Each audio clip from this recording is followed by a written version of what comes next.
Aronson, The Social Animal. Social Cognition.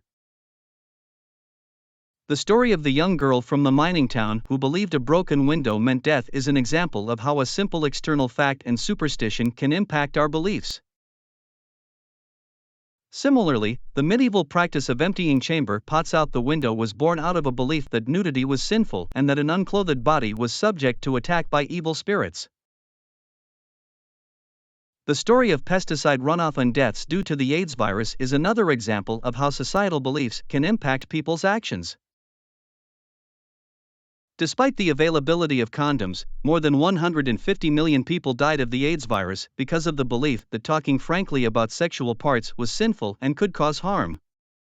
As we reflect on these stories, we must ask ourselves, how much are we like those who have been impacted by societal beliefs? How do we make sense of the world? Have you ever believed something to be true, only to find out later that it was false? Our brains are not perfect, and we are prone to believing things that are not true. Take the common belief that relatively infertile couples who adopt a baby are more likely to conceive a child of their own. According to research, this is not true, but we tend to focus on instances that confirm our beliefs. Are we rational animals?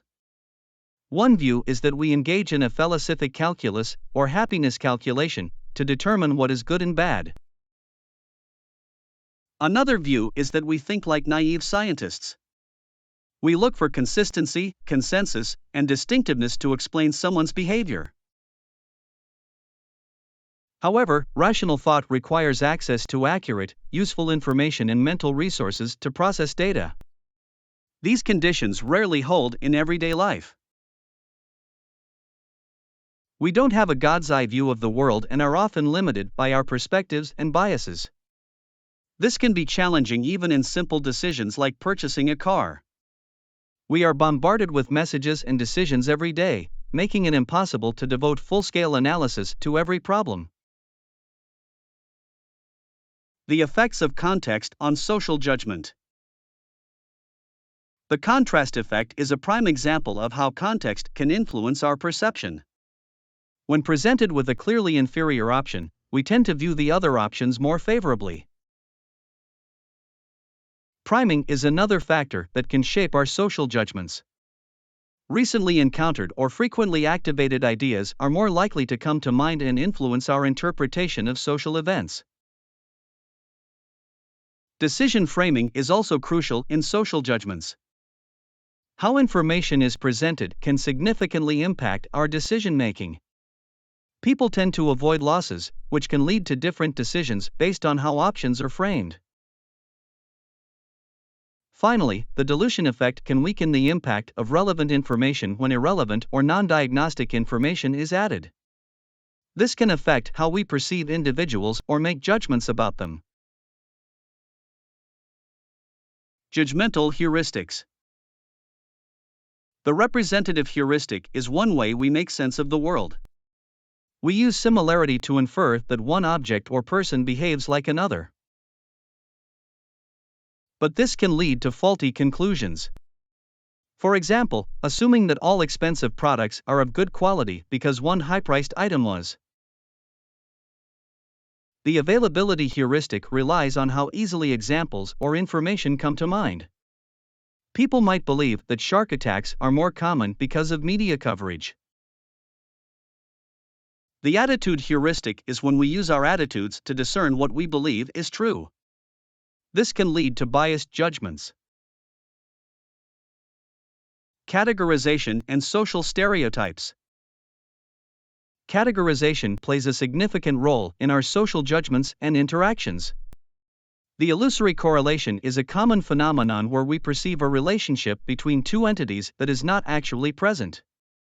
For instance, people may overestimate the link between certain traits and occupations.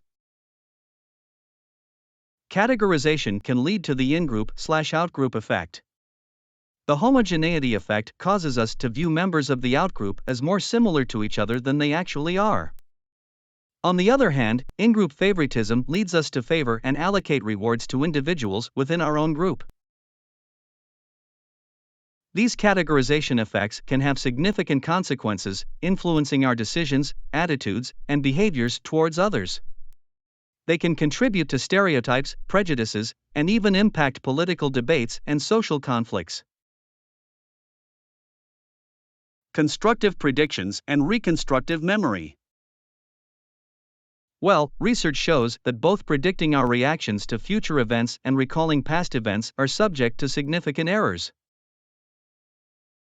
For example, when predicting future emotions, people often overestimate the emotional impact of events and the duration of their reactions. Similarly, our recollection of past events is not like replaying a video. Instead, it's a reconstructive process influenced by our perceptions and outside influences. Autobiographical memory. Our memories of past events undergo serious revisions over time, becoming increasingly coherent but less accurate. This is influenced by self-schemas, coherent memories, feelings, and beliefs about ourselves that shape our recollections. Michael Ross, Kathy McFarland, and Garth Fletcher's study demonstrated how attitudes can affect memory. Participants who received a persuasive message about toothbrushing recalled brushing their teeth more frequently than those in the control group. Elizabeth Loftus's research explored the false memory syndrome, where false childhood memories can be planted in adults' minds by suggestive questioning or exposure to vivid stories. This phenomenon was relevant during the recovered memory phenomenon of the 1980s and 1990s. The controversy surrounding false memories and the recovered memory phenomenon has raised questions about the reliability of such memories, especially when there is no corroborating evidence. False memories can have significant consequences, leading individuals to make accusations that can tear families apart. Scientists emphasize the importance of considering the scientific research on memory and being cautious when relying solely on recovered memories without additional evidence. The risk of unintentionally implanting false memories underscores the need for responsible therapeutic practices and awareness of the power of suggestion.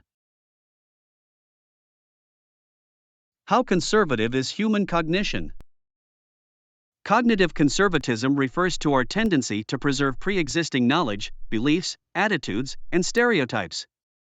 This tendency helps us maintain a coherent and stable perception of the social world. However, cognitive conservatism can lead to distortions and poor decision-making. For example, the confirmation bias makes us seek confirmation of initial impressions or beliefs, while the hindsight bias makes us believe we could have predicted an event's outcome after knowing it. To avoid the negative consequences of cognitive conservatism, we need to be aware of others' attempts to shape categories and definitions. We should use multiple ways to categorize events or people, see individuals as unique, and be open to the possibility of cognitive biases affecting our impressions.